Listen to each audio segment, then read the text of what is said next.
Hi, I'm Nikki Goyle, I'm Dr. Ashu Goyle. and we're here to talk about the benefits of living an anti-inflammatory lifestyle. So I'm sure you've heard about inflammation and what it can do to the body, and really the benefits of living an anti-inflammatory lifestyle.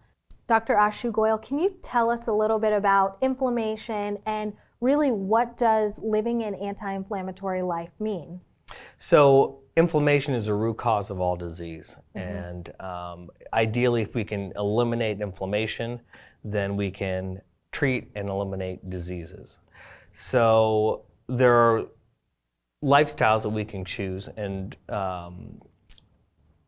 choices we can make to reduce inflammation in our bodies. Absolutely. So, and that really comes down to our food choices. Yes. So avoiding processed food, sugar, these tend to be very pro-inflammatory, create inflammation throughout our bodies, and eventually turn into disease.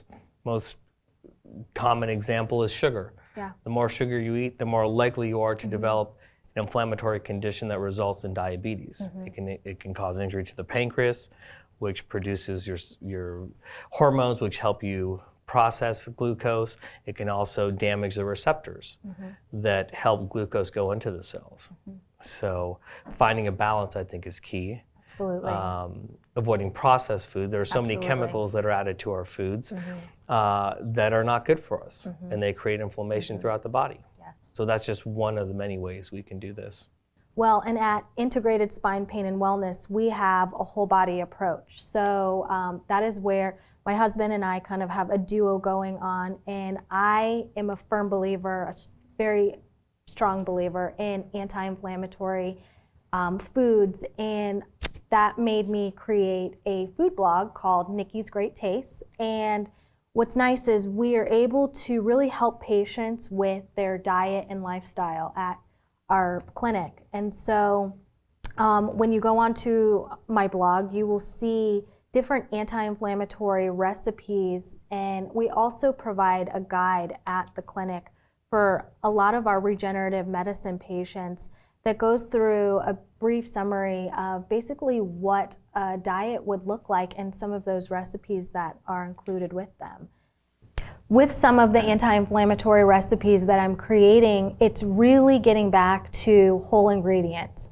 I myself have had some health issues in the past, nothing major, but some autoimmune issues. And when that happened in my life, it really made me take a look at how I was eating and how I could change what I was eating to hopefully heal my underlying issues. And so now, with my blog and when I'm cooking at home, I really take a look at cooking things from scratch and getting rid of as many processed foods as I can in our household, because I really feel like that kind of contributes to that inflammation, and my goal is to prevent disease for us, for both of us long term. And at home, I am a little bit of a stickler with our diet and what we are consuming, but I really do feel like it will help and benefit us in the future. So, and some of the things that, as Dr. Goyle touched on, that are anti-inflammatory that people can really focus on at home is really limiting their sugar. And it doesn't mean that you have to, because I am a firm believer of you don't need to fully, cut out everything. Everything is, in moderation, but you can make different options. You can choose, instead of, cane sugar, you can choose a coconut sugar.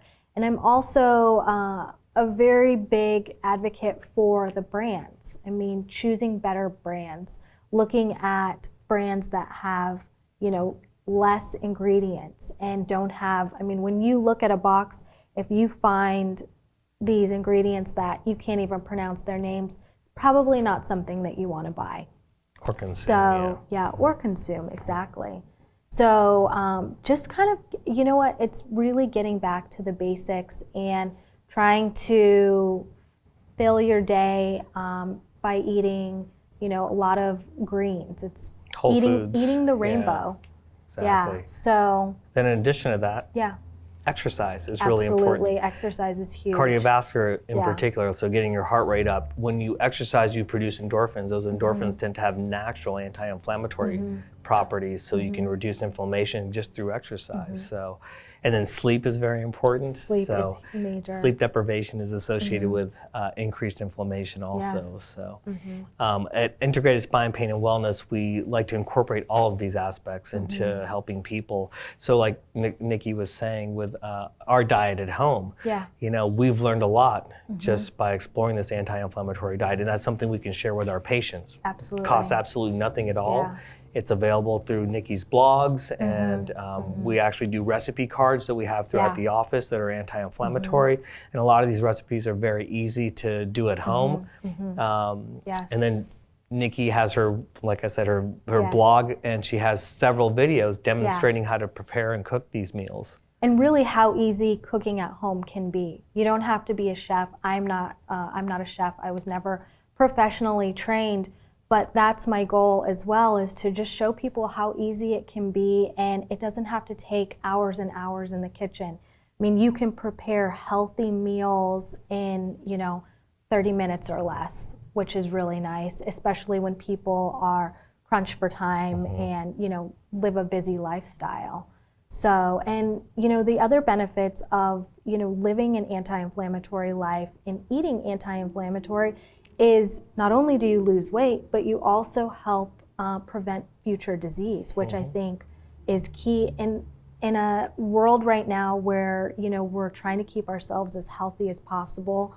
And, the last couple of years with COVID going around, I mean, living anti-inflammatory and really focusing on your diet just helps to boost your immune system and helps you, if you do get sick, it helps you recover faster. So, yeah. Exactly right, yeah. Okay. Thank you for tuning in and listening to our topic about anti-inflammatory lifestyle. We hope you enjoyed it. Stay tuned for future topics with Dr. Ashu Goyle and myself, and we'll see you soon.